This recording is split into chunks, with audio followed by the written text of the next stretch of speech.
Nous allons voir maintenant l'intérêt du module analytique de Bob 50.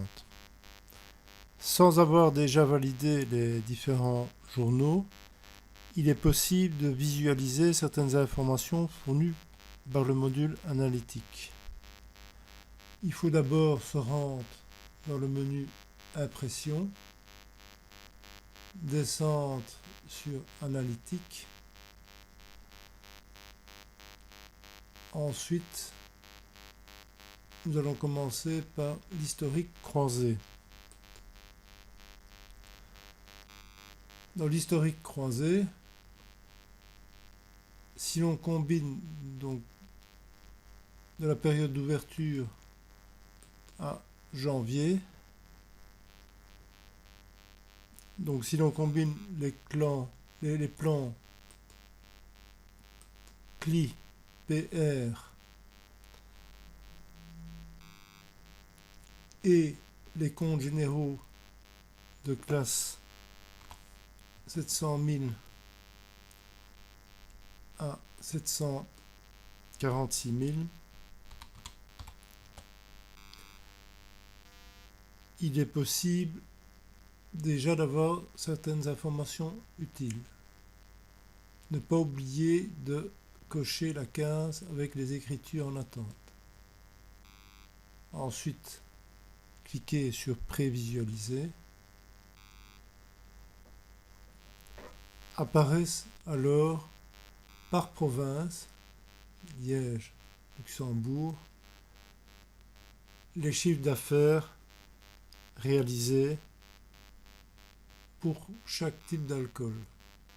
Donc nous pouvons voir que le chiffre d'affaires le plus important en province de Liège a été effectué sur la vente de whisky, 143,50 €, tandis qu'en province de Luxembourg, le chiffre d'affaires le plus important, qui est de 420 €, a été réalisé sur la vente de kirsch.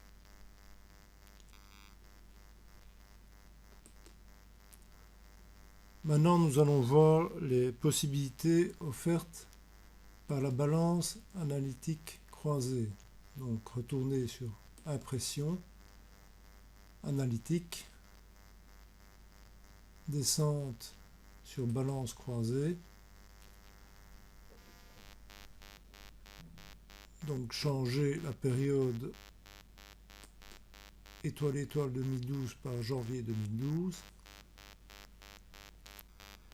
Nous allons prendre en clé 1 le plan catégorie d'alcool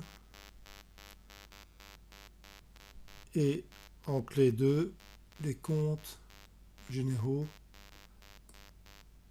d'exploitation, donc 600 000 à 793 000. Donc ne pas oublier de cliquer avec les écritures en attente et cliquer ensuite sur Prévisualiser. Donc qu'est-ce que l'on constate? Nous avons non seulement les charges d'exploitation et les produits d'exploitation par catégorie d'alcool, alcool à base de fruits, alcool à base de légumes, mais nous avons aussi le résultat d'exploitation par catégorie d'alcool. Donc nous voyons ici qu'il y a une perte d'exploitation pour les catégories d'alcool à base de fruits de 660,78 € et une perte de 639,95 € pour les alcools à base de légumes. Donc nous allons voir un autre exemple avec la balance analytique croisée. Donc, ici nous avions d'abord combiné deux plans. Nous allons prendre également la clé 3. Donc laissons en clé 1 la catégorie.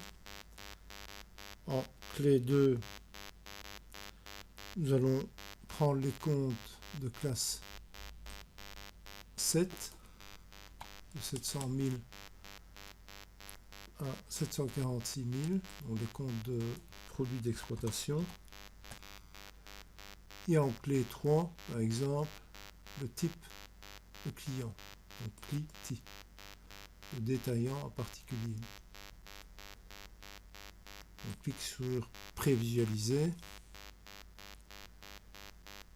et nous avons le chiffre d'affaires réalisé en janvier, non seulement par catégorie d'alcool, donc alcool à base de fruits et alcool à base de légumes, mais aussi par type de client. Donc dans alcool à base de fruits, par exemple, nous voyons que le chiffre d'affaires le plus important a été réalisé dans l'Horeca, en 2 reprises. Et dans les alcools à base de légumes, nous voyons aussi que l'Horeca tend à l'emporter. Donc voici des exemples d'informations utiles pour la gestion d'exploitation dans l'entreprise.